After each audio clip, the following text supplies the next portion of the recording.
mungkin 1 tahun perkembangannya nih? Luar biasa ya Biel itu perkembangannya kan. Kalau kalian lihat di video-video yang kita posting tuh di usia 8-9 bulan tuh dia udah mulai belajar jalan sendiri. Kita sih agak khawatir karena kan kita taunya tuh kalau anak kecil tuh merangkak dulu lamain, mau berjalan mulu. Sekarang mah udah jalan, udah lari gitu. Di usia setahun gitu dia udah jalan. Terus kosakatanya tuh udah banyak dan lucu. Dia tuh kayak ngambil barang terus dilepas sama dia, jatuh gitu. Jadi ya memang kesan pinternya sih ya kerasa sih, tapi yang paling gue syukuri adalah gue dikasih anak yang sehat, itu aja. Di balik perjuangan kita dulu kan hikmatnya kan pasti kan ngelihat anak sehat tuh udah seneng sih, apalagi dia pas ulang tahun kemarin.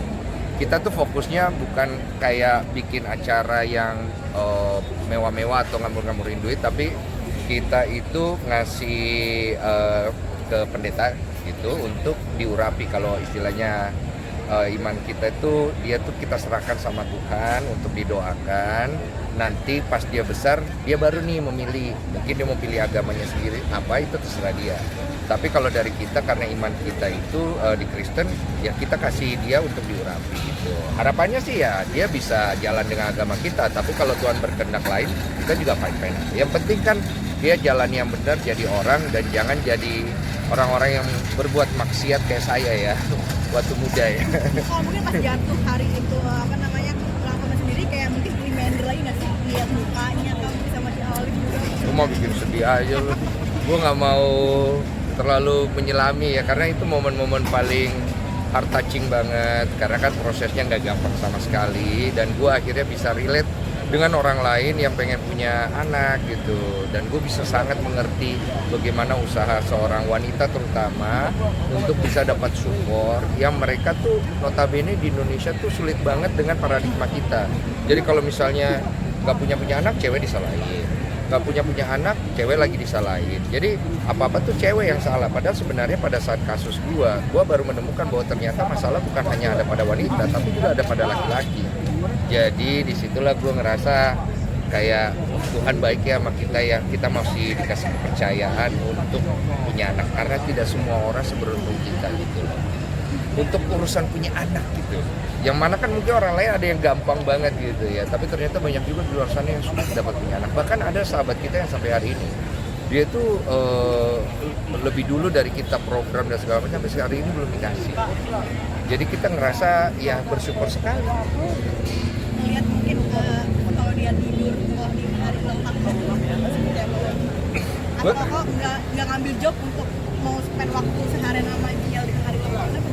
Iya, jadi memang gue selalu jadi sebenarnya ada kontak kecil yang lucu. Gue bagaimanapun gue sibuk, pasti kan gue selalu punya waktu lah buat main sama anak gitu. Tapi kan waktunya nggak banyak. Kadang gue cuman pas pagi bangun ketemu anak gue main segala macam, malam nggak ketemu karena dia tidur cepet. Dia itu tidur cepet, jam 8 jam 9 udah tidur dan dia nggak bangun sampai pagi. Nah kita kan jadi nggak begadang ya. Cuman gue kayak ngerasa kayak gue belum ketemu anak gue, jadi gue ketemunya pas malam dia udah tidur. Jadi gue tuh suka masuk ke kamarnya, terus gue ngeliatin mukanya, tiba-tiba gue doain gitu. Gue doain ya Tuhan jaga anak ini baik-baik gitu. Aduh sedih gue jadinya gitu. Gue punya momen-momen gitu deh. Badan gede ya bos ya. FBL sendiri apalagi anak kecil. Kenapa emang? Apalagi anak kecil kayak ketar-ketir juga. Kalau ketar-ketirnya sih belum terlalu terasa, tapi lebih banyak bersyukurnya. Karena kan dia kan masih usia segitu kan, yang perlu kita concern lebih ke tumbuh kembang aja. Jangan sampai nanti tumbuh kembangnya itu kurang bagus dari segala aspek gitu. Kalau masalah nanti gedenya dengan pergaulannya itu urusan nanti ya guys ya. Pasti sih ada lah masa-masa ketar-ketirnya jadi bapak di situ ya. Coba-coba aja kau laki-laki ya. Bajingan-bajingan kayak aku ini. Mungkin ulang tahun sendiri nanti akan gimana kalau mungkin berbagi kepada bikin bersama atau nanti ada pesta? Di ulang tahunnya itu satu ya tadi kita paling utama adalah Tuhan dulu, karena anak ini buat gua namanya itu kan Gabriela, adalah kabar bahagia dari Tuhan. Yang kedua adalah dia harus punya waktu bersama dengan teman-teman sekolahnya. Dia udah sekolah. sekolah untuk umur segitu, sekolah bermain gitu loh di alam di mana gitu. Jadi iya, ada sekarang zaman sekarang canggih cuy. Iya. Jadi teman-teman sekolahnya jadi dibikinin acara tuh di mana? Di kayak tempat main anak-anak gitu. Playground gitu. Terus kita juga siapin hadiah-hadiah lah buat anak-anak itu. Jadi happy nanti abis itu gue bawa dia ke orang anak-anak yang nggak punya orang tua supaya dia juga belajar. Oh ada nih yang kayak begini, ada tuh yang kayak begitu. Jadi hidupnya dia lebih seimbang. Dari usia kecilnya gue pengen dia belajar untuk mengenal bumi, sekaligus juga dia belajar untuk jangan sampai akhirnya nanti dia jadi orang yang apa ya kalau gue bilang ya, mengenteng-entengkan gitu ya. Gue nggak mau sih, gue nggak mau anakku begitu sih. Alasannya sendiri kok mungkin si Biel sendiri nggak dirayain sih sebenarnya. Sebenarnya kalau dirayain mah udah di... Biasanya artis kan selebriti anak pertama gede-gedean. Oh, oke. Sebenarnya sih nggak salah juga ya, karena setiap orang itu kan pasti dia punya cara untuk mensyukuri sesuatu. Tapi kalau kembali ke gue, cara gue mensyukuri sesuatu adalah kesederhanaan. Gitu, buat gue dengan dibikinin acara di playground aja buat gue udah mewah gitu. Karena konsep mewah kita kan beda-beda. Jadi gue tidak akan membandingkan punya gue lebih bagus dari orang lain, tapi cara gue lebih kepengen sederhana aja. Supaya anak gue tumbuh dengan kesederhanaan dari cara berpikir dan cara menyikapi kehidupan dan perilakunya. Gue nggak mau nih nanti anak gue tumbuh dengan arogansi dia yang merasa dirinya tuh serba semua ada. Dari kecil itu merasa segala sesuatu itu bisa dengan cara instan. Selama gue punya duit, selama itu gue nggak mau. Jadi gue pengen ngajarin dia benar-benar kesederhanaan dari kecil, dan gue nggak mau sampai dia melewatkan fase itu. Supaya nanti fundamentalnya kokoh pada saat dia nanti dewasa dengan perjalanan hidup dia, karena gue nggak bisa 24 jam, ibunya juga nggak bisa. Dia tuh bisa bawa diri. Itu aja masih banyak kemungkinan dia bisa bikin salah. Jadi kan paling enggak fundamentalnya ada supaya dia tahu bagaimana punya integritas, tanggung jawab. Bagaimana walaupun nakal gitu dia tetap harus tahu tanggung jawab. Itu aja sih. Gue tahu sendiri alasan di preschool sih.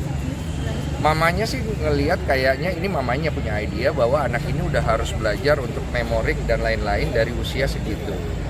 Jadi memang mamanya kan lebih akademis ya orangnya. Dan gue juga melihat bahwa itu baik gitu. Dan itu juga nggak terlalu mahal lah untuk ukuran biaya gitu. Tapi agak mahal lah untuk orang nggak mampu ya. Ngerti kok gua gitu. Iya, nggak nyampe.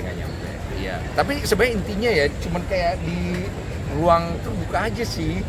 Kayak di sungai-sungai mah lu kalau punya sungai di kampung lu mah di situ aja, tapi lu jagain gitu.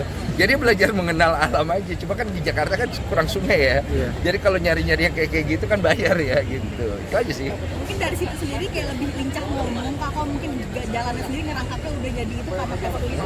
Mungkin kayaknya karena itu nge-trigger kan si anak itu sensorik memoriknya, dan juga nge-trigger anak itu untuk ngelihat observe banyak hal sehingga dia pengen coba gitu. Bahkan yang paling luar biasa mengagetkan saya pas pertama kali gue bawa dia temenin. Jadi selama ini gue belum temenin, akhirnya gue temenin dia ke sekolah, dia salto men. Tapi memang itu empuk, tapi dia salto men. Dia lompat terus dia gitu, terus gue anak gue barusan ngapain ya? Terus yang lain ngeliatin ke gue, bapak-bapaknya kayak itu anak lu salto cuy. Terus dalam hati gue, apa ini udah biasa di sini ya? Jadi kayak anak gue salto men. Itu bukan bahaya ya? Jadi gue nge-lag gitu. Habis itu baru kayak nah kayaknya di sini dulu deh, jangan ke situ dulu ya salto gitu. Seru. Sempat mikir awal terlalu dini nggak sih kalau di preschool awal-awalnya? Enggak sih. Menurut gue preschool kan proses belajar untuk anak seusia dia gitu. Setelah itu kan dia masuk ke proses belajar pengembangan otak gitu. Jadi menurut gua nggak ada masalah selama lu masih ada biaya sih, no problem. Kalau lu nggak ada biaya jangan dipaksain. Lagi atau mungkin di cheating ya. Karena kan preschool itu kan sebenarnya bahan-bahan yang lu perlukan ada sekitar lu. Sense memorik. Kan memorik kan ada tuh bahan-bahannya. Lain cari aja daun-daun. Lu kumpulin memorik gitu. Oke, apakah nantinya Biel sendiri mau keluar negeri kan jalan-jalan? Aku juga suka jalan-jalan. Berdayanya Biel jalan-jalan luar negeri enggak? Ngapain dia keluar negeri? Belum ngerti apa-apa dia. Iya, itu aja sih. Oke, kok